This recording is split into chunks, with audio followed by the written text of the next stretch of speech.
All right, guys, this is Neon. We're going to weigh in a little bit on the Vic Mignogna situation, the Vic Mignogna ruling on Friday, everything that kind of went down. And here's the thing I want to make very, very clear. We are not a Vic Mignogna channel. There are a lot of channels out there that cover the Vic Mignogna trial. I am not even going to pretend to be an expert on it. We have weighed in a couple of times on our opinions about the Vic Mignogna situation. I'll restate that for people who haven't heard what our opinions are. And, we've gotten pushback for that. We've been called Nazis. We've been called, alt-right, all these horrible things just because we said that we think that there should be more proof before you terminate someone from their position and attempt to run them out of an industry. So, we've kind of taken our lumps just for even daring to cover the Vic Mignogna situation, but I am no expert on it. There are people who deal with it day in, day out, whether it's on YouTube or on message boards. We pop our heads in every once in a while just to kind of keep tabs on where it is, because we are interested in the state of the anime industry right now, and we believe there are some bigger issues going on behind the scenes right now that could negatively impact the U.S. anime industry, and this is part of it. So that being said, we will go over what went down on Friday, try to make a little bit of sense of it or out of it. I am not going to go into detail, blow by blow. That's not what we do here. We give armchair opinions on pop culture. Again, I am not a lawyer.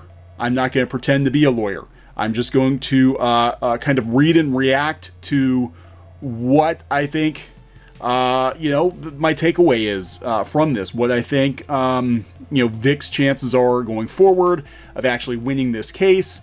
And I can't mince words. It was a blow. Friday was, if you're on Vic's side, if you're a Vic fan, Friday was not a good day for Vic Mignogna at all. There's no way to candy coat it. Some people are trying to be very, very positive about it, but I think my personal opinion is his chances of winning at this point have diminished. They've diminished. Now, I also want to be clear too as to what this case is and is not. A lot of people seem very confused about it. For those of you who don't know what we're talking about at all, or what I'm talking about at all, we're talking about Vic Mignogna, a very well-known voice actor in the U.S. dub circles. He's done a number of very popular anime characters, including Edward from Full Metal Alchemist and Broly from Dragon Ball Z. In February, it just seemed like everybody came out against him after years of rumors of alleged misconduct, and he was out the door. Rooster Teeth fired him, Funimation fired him. And it kind of went beyond that. It wasn't just that Rooster Teeth and Funimation fired them. They sort of denounced him completely, and then we had a lot of people within Funimation, at least, again, my armchair observation, a lot of people within Funimation and hangers-on, just kind of turned it into a circus and wanted to make sure that he was completely destroyed, that he was completely out of work.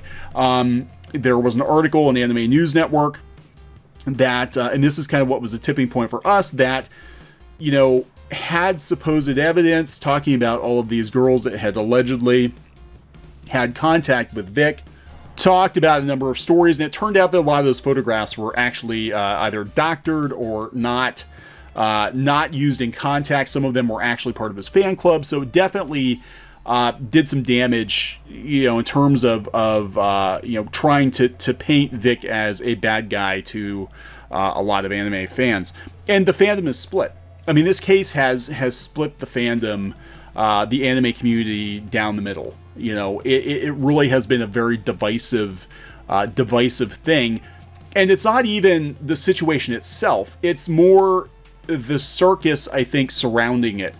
Because it didn't just end with Vic being banished from the anime industry. It became daily drama on Twitter, on social media, on message boards. It spilled over into, YouTubers commenting on the situation. I mean, it sort of, in a weird way, the Vic Mignogna situation kind of became like its own little cottage industry. And it was sort of like, it was just a very weird thing to see happen, that there was so much going on, so much drama associated with this situation, that there was enough to cover it pretty much daily. It was very, very strange to see. And it's been going on for months. And, so what ultimately happened was that Vic Mignogna decided to sue Funimation for defamation and people associated with Funimation. This is a very bird's eye view of it. And, tortious interference to try to claw back some of his reputation, I guess, to work in the industry again. That is the bird's eye view of it. Again, I'm not going to go into a whole lot of detail because that's not really what we do here. So the case is pretty important for a number of reasons because, it is during the era of Me Too. There are a lot of people being canceled, and in many cases, they're rightfully being canceled. They're terrible people and they're getting gone from their respective industries. But once in a while, you get people who maybe are getting caught up in cancel culture and they're not really doing as much as they're accused of doing. And this is really kind of the crux of where we're at with the Vic Mignogna situation. Did Vic actually do the awful things that his peers are accusing him of doing, that many people are accusing him of doing, that there are stories of him doing? Or, was it blown out of proportion? Was it enough to, get him terminated? Why did it happen now? Could his political leanings and religious beliefs be playing into it too? These are questions that a lot of people had. And from where we're sitting, it never looked like there was sufficient evidence to banish Vic Mignogna from the anime industry completely.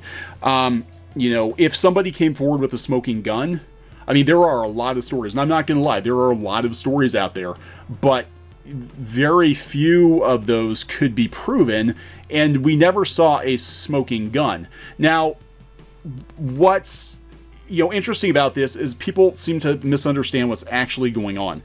They seem to think that this is like, Funimation suing Vic Mignogna for his alleged misdeeds, and he has to prove that he didn't do it. That's not what's going on here. Actually, nobody, to the best of my knowledge, has pressed charges against Vic for any of this stuff that he's accused of doing, which is odd. I mean, I'm gonna say it right out. I thought that was very odd. If there are all these stories, you'd think at least one person would have come forward and press charges or something. And you don't want to take anybody's stories lightly. If somebody has something that's serious, you want to at least look into it. I am surprised that nobody's pressed charges if things went the way that they claimed.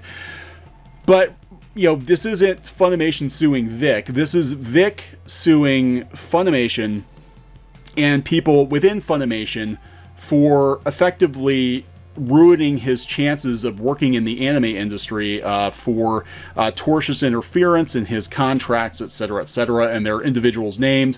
Funimation is named. He's suing them for a lot of money. This has been going on for months. I think it started in March. So we had kind of round one of this happen on Friday, and all but a handful of claims were dropped. Some of the people that were named in the suit are walking away completely scot-free. The judge did not feel there was sufficient evidence to charge them with anything.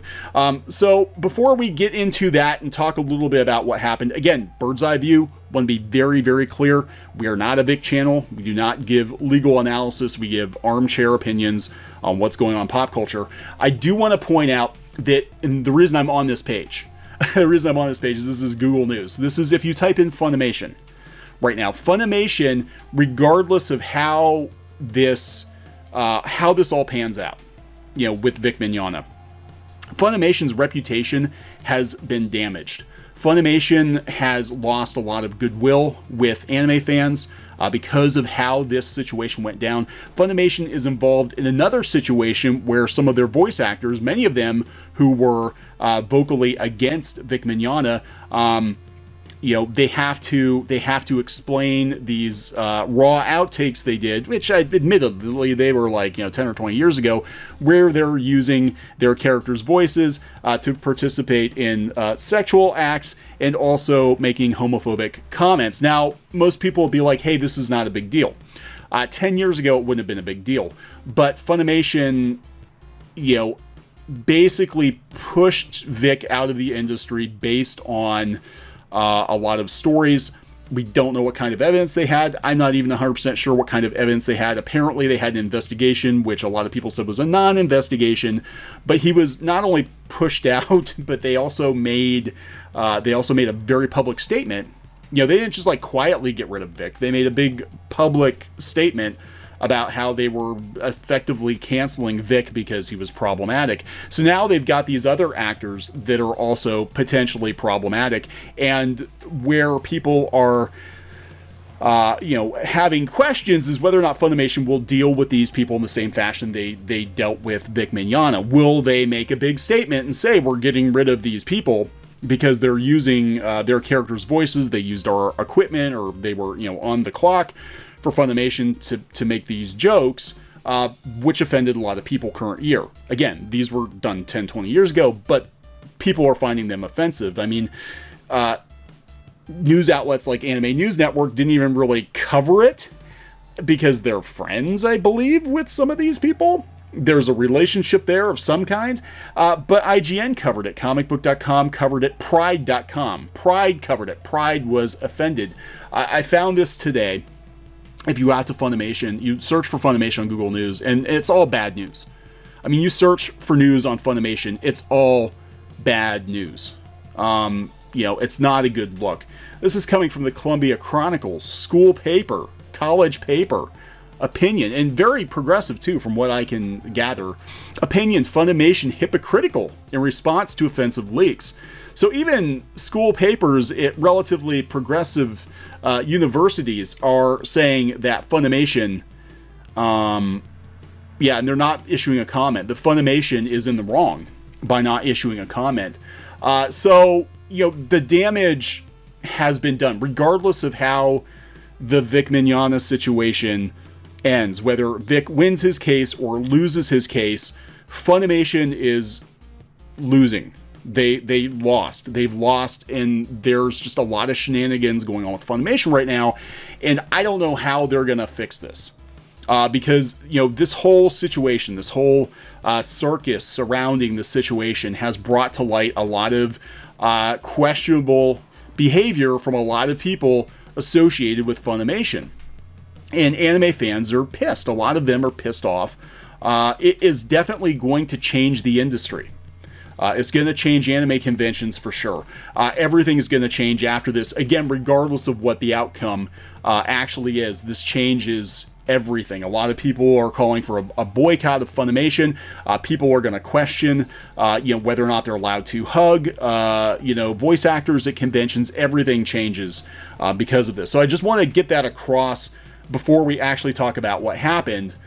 That this is in a way a bigger deal than just Vic Mignogna's case. We're talking like long-term ripple effect from this year going forward in the entire anime community. Just want to get that out there. So, Vic, his team lost. Well, kind of, mostly. It was not a win. It was not a good day. It was not a good day. The short version from Bounding in the Comics, and then we'll talk about some of these other articles. Again, bird's eye view, not blow-by-blow analysis. Dragon Ball Super, Broly voice actor Vic Mignogna's civil case against Jamie Marchi dismissed. And she was definitely a cheerleader to get Vic Mignogna ousted from the industry. Judge ruling on defamation charges against Manca Real, Rontoye, and Funimation within 30 days. Everything but the defamation charges against Manca Real, who is a voice actor, Rontoye, and Funimation itself, was thrown out.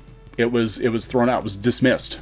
They could find no grounds, and we'll talk a little bit about that. I've got opinions.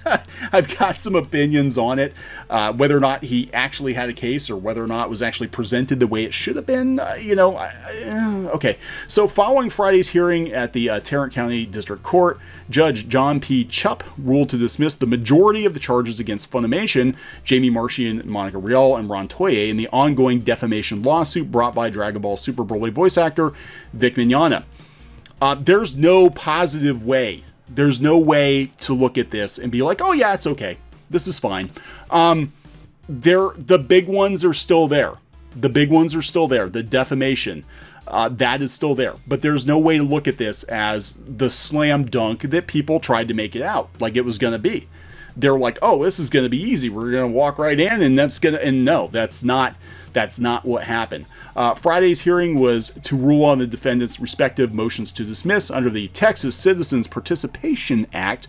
Those of you who follow this closely will know that's the TCPA, which I'd never heard of before until this thing broke loose, but I've never lived in Texas, so who knew?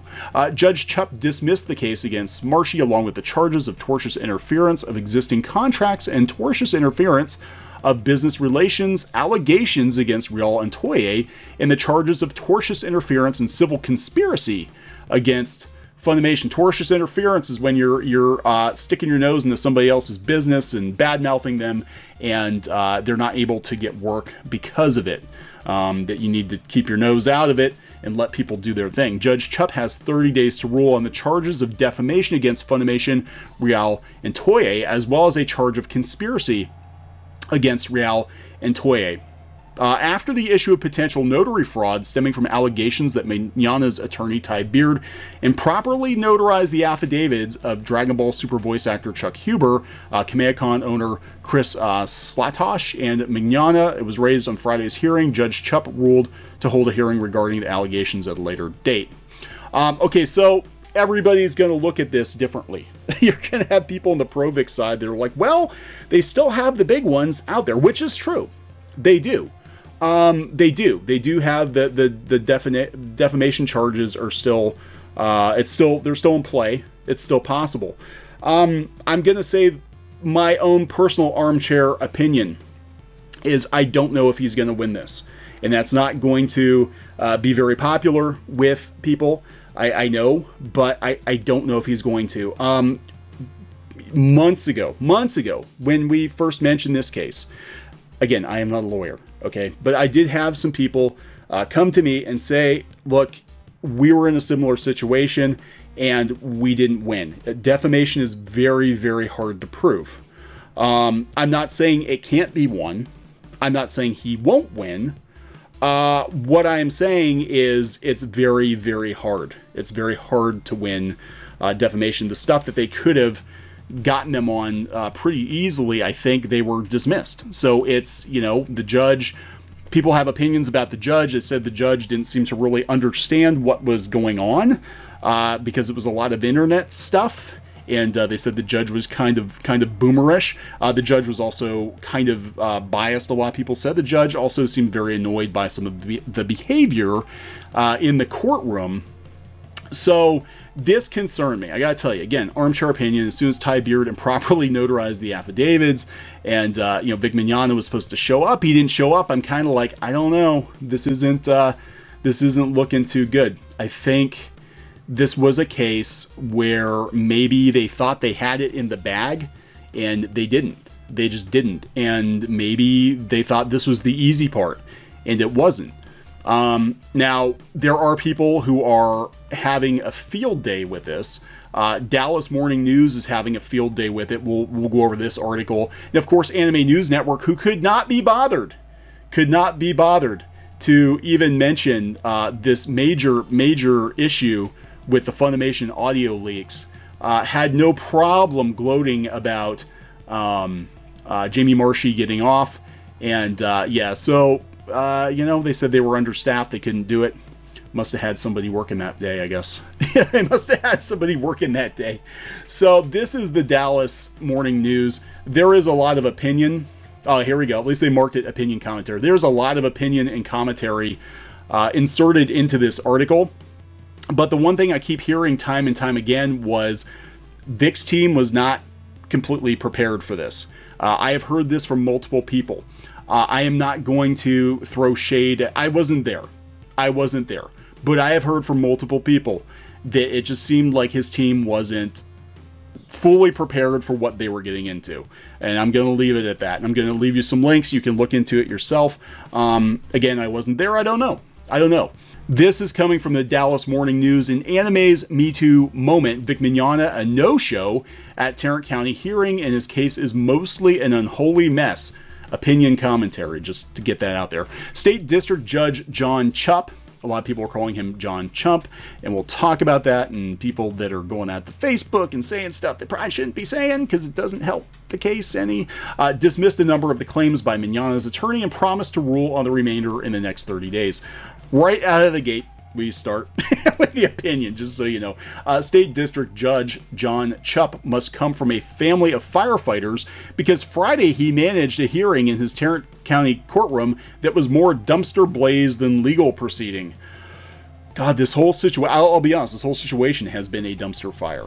I don't know how bad it was. I heard varying stories from varying people. So Friday was a significant milestone in a civil lawsuit brought by local anime voice actor Vic Mignogna against two of his Dallas area colleagues, the fiance of one of the women and a company that cut ties with him. Mignogna says their statements about his inappropriate behavior with women amount to an unfair campaign to destroy his career. His accusers say his lawsuit is aimed at silencing them.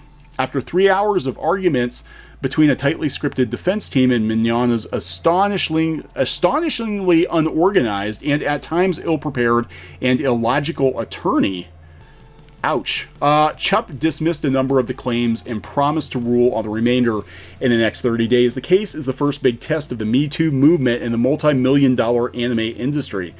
In this instance, Mignogna is digging in and fighting back in court. Given the high-stakes issues at play, it's troubling that the case has turned into a circus.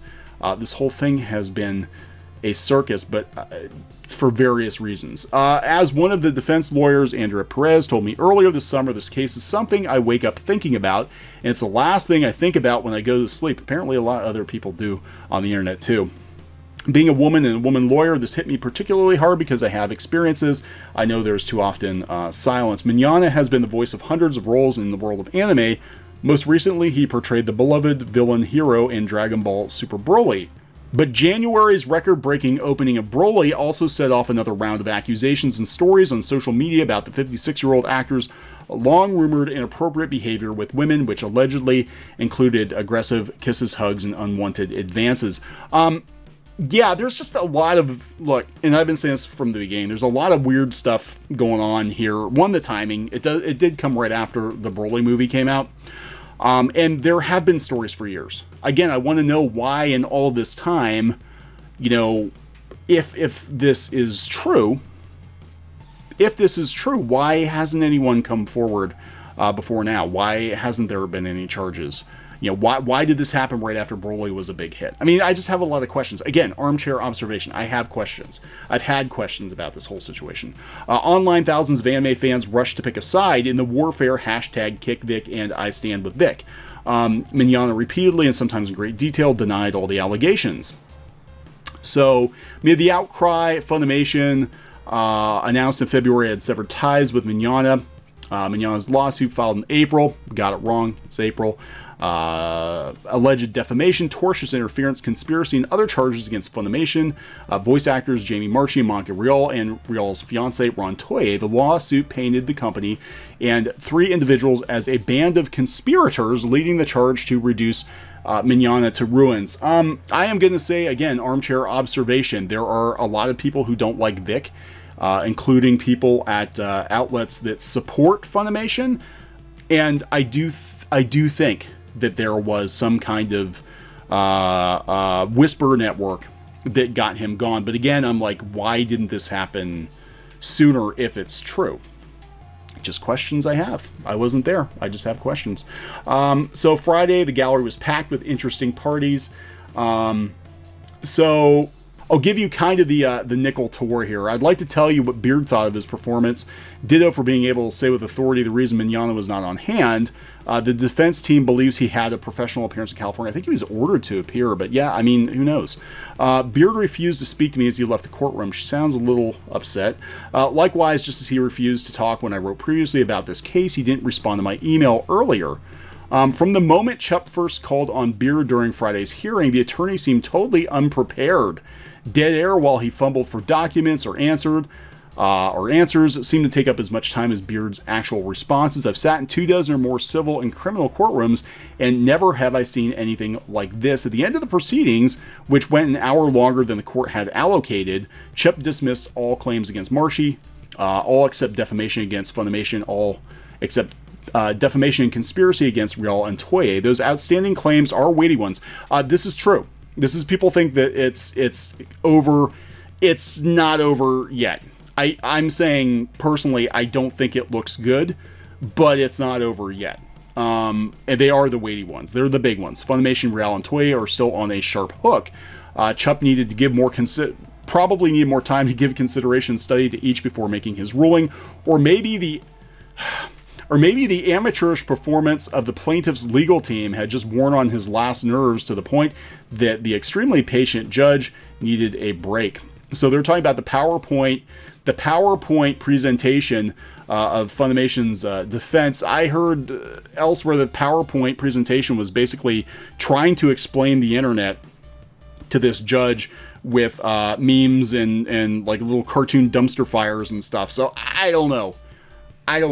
But I have heard from multiple persons that Ty Beard just did not seem prepared for what the judge was asking him. And my own personal opinion is maybe they thought they had this in the bag. Maybe they thought they had it in the bag and they didn't. I don't know. Again, we're just reporting on this, telling you what happened, giving you an opinion on just how important this whole situation is for the anime industry going forward. We are not a Vic channel. I want to make that very, very clear. We've tried to remain as neutral as we possibly can in this situation. Regardless, even if Vic loses, there is definitely damage that has been done to the anime industry because of this, and a lot of it, with the circus that's surrounded the whole situation. A lot of the stuff that's come out, the dirty secrets that have come out since this has started, and it's not over yet. Good or bad, it's not over yet. There's still a long way to go. So we will. I'll leave you a couple links here. I'm going to leave you a link to Her Excellency, who was actually there. I was trying to follow her on Twitter to get kind of a blow-by-blow. If you want a blow-by-blow, I'm going to link to her Twitter thread. I'm going to link to a couple of these other stories. Again, be aware, opinion, commentary. There it is. People have apparently been leaving nasty messages on the judge's Facebook page. If you're pro-Vic, that's not gonna help. I'm just gonna put that out there. Harassing people on Twitter is not gonna help. So we don't know what's gonna happen. But definitely Friday was a huge loss. It was a huge loss for Vic's case. So it is what it is. We'll keep tabs on this. Again, not blow by blow, but as major news happens, we'll keep tabs on it here on Clownfish TV. So please subscribe for more pop culture news, views, and rants, and we'll talk to you guys later. Hey guys, thanks for watching Clownfish TV. Please consider supporting the channel. Go to clownfishsupport.com. That's clownfishsupport.com. And if you want to join our community, go to clownfishtalk.com. That's clownfishtalk.com. Please subscribe. Ring the bell for notifications. We will talk to you next time.